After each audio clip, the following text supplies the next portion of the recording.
റോമ 9-1 വരെയുള്ള വാക്യങ്ങൾ. ഇസ്രായേലിന്റെ തെരഞ്ഞെടുപ്പ്. ഞാൻ ക്രിസ്തുവിനെ മുൻനിർത്തി സത്യം പറയുന്നു, വ്യാജം പറയുകയില്ല. എന്റെ മനസ്സാക്ഷിയും പരിശുദ്ധാത്മാവിനാൽ പ്രചോദനമായി എനിക്ക് സാക്ഷ്യം നൽകുന്നു. എനിക്ക് ദുഃഖവും ഹൃദയത്തിൽ അടങ്ങാത്ത വേദനയുമുണ്ട്. വംശമുറ അനുസരിച്ച് തന്നെ എനിക്കുറ്റവരായ സഹോദരങ്ങൾക്ക് ഉപകരിക്കുമെങ്കിൽ ശപിക്കപ്പെട്ടവനും ക്രിസ്തുവിൽ നിന്ന് വിച്ഛേദിക്കപ്പെട്ടവരുമാകാൻ ഞാൻ ആഗ്രഹിക്കുന്നു. അവർ ഇസ്രായേൽ മക്കളാണ്. പുത്രസ്ഥാനവും മഹത്വവും ഉടമ്പടികളും നിയമത്തിന്റെ അവകാശവും ശുശ്രൂഷ വാഗ്ദാനങ്ങളും അവരുടേതാണ്. പൂർവ്വപിതാക്കന്മാർ അവരുടേത്. ക്രിസ്തുവും വംശമുറയിൽ അവരിൽ നിന്നുള്ളവർ തന്നെ. അവൻ സർവാധിപനായ ദൈവവും എനിക്ക് വാഴ്ത്തപ്പെട്ടവനുമാണ്. ആമേൻ. ദൈവത്തിന്റെ വചനം ഒരിക്കലും പരാജയപ്പെടുകയില്ല. എന്തെന്നാൽ ഇസ്രായേൽ വംശരെല്ലാം ഇസ്രായേൽക്കാരനല്ല.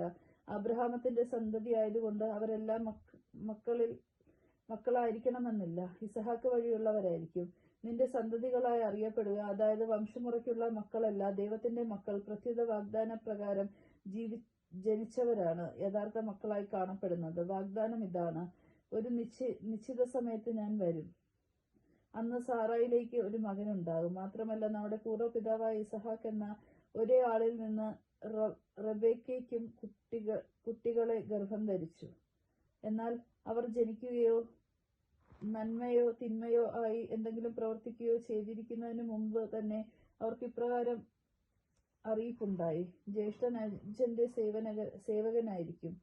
ദൈവത്തിന്റെ തെരഞ്ഞെടുപ്പിന്റെ ലക്ഷ്യം പ്രവൃത്തികൾ മൂലമല്ല, അവിടുത്തെ വിളി മൂലം തുടർന്നു പോകേണ്ടതിനാണ് ഇത് സംഭവിച്ചത്. യാക്കോബിനെ ഞാൻ സ്നേഹിച്ച് ഏസാവിനെ ആകട്ടെ ഞാൻ വെറുത്തു എന്നാണല്ലോ എഴുതപ്പെട്ടിരിക്കുന്നത്. അപ്പോൾ നാം എന്ത് പറയണം?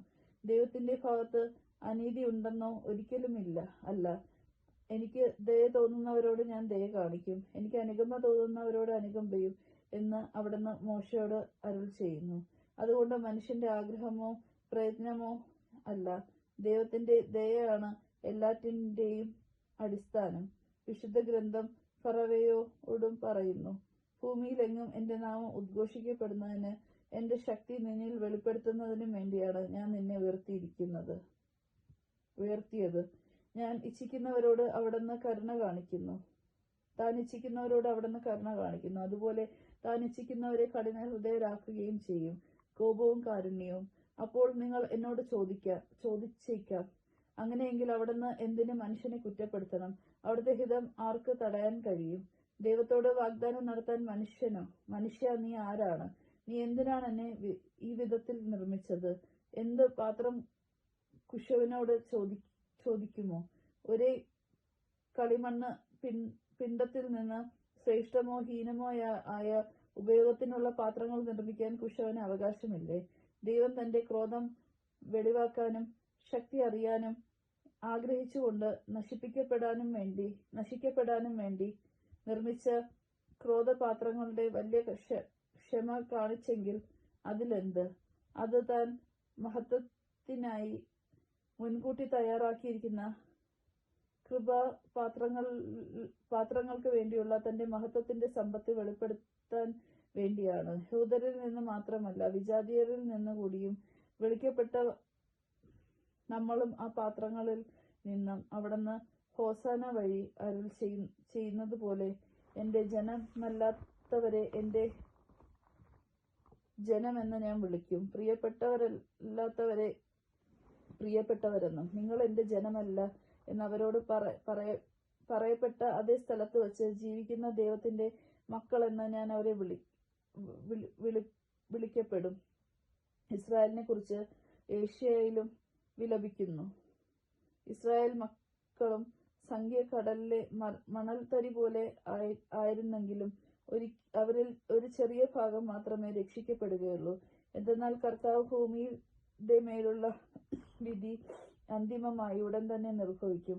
യെശയ്യാ പ്രവാചകൻ ഉള്ളതുപോലെ സൈന്യങ്ങളുടെ കർത്താവ് നമ്മുടെ മക്കളെ അവശേഷിപ്പിച്ചില്ലായിരുന്നുവെങ്കിൽ നമ്മൾ സോദരം പോലെ ആയി തീരുമായിരുന്നു, ഗൊമോറയിലേക്ക് സാദൃശ്യമാവുകയും ചെയ്യുമായിരുന്നു. വിജാതിയർ പ്രാപിച്ച നീതി. അപ്പോൾ നമ്മൾ എന്ത് പറയണം? നീതി അന്വേഷിച്ച് പോകാതിരുന്ന വിജാതിയർ നീതി, അതായത് വിശ്വാസത്തിലേക്കുള്ള നീതി പ്രാപിച്ചു എന്ന് തന്നെ. നിയമത്തിൽ അനുഷ്ഠിതമായ നീതി അന്വേഷിച്ചു പോയ ഇസ്രായേലാകട്ടെ ഈ നിയമം നിറവേറ്റുന്നതിൽ വിജയിച്ചില്ല. എന്തുകൊണ്ട്? അവർ വിശ്വാസത്തിലൂടെയല്ല, പ്രവൃത്തികളിലൂടെയാണ് അന്വേഷിച്ചത്. ഇടർച്ചയുടെ പാറമേൽ അവർ തട്ടി വീണു. ഇതാ, തട്ടി വീഴ്ത്തുന്ന കല്ലും ഇടർച്ചയ്ക്കുള്ള പാറയും സീയോനിൽ ഞാൻ സ്ഥാപിക്കുന്നു. അവനിൽ വിശ്വസിക്കുന്നവർക്ക് ലജ്ജിക്കേണ്ടി വരികയില്ലെന്ന് എഴുതപ്പെട്ടിരിക്കുന്നു. ദൈവവചനമാണ് നാം കേട്ടത്. നമുക്ക് ദൈവത്തെ സ്തുതിക്കാം. ക്രിസ്തു അങ്ങേക്ക് സ്തുതി.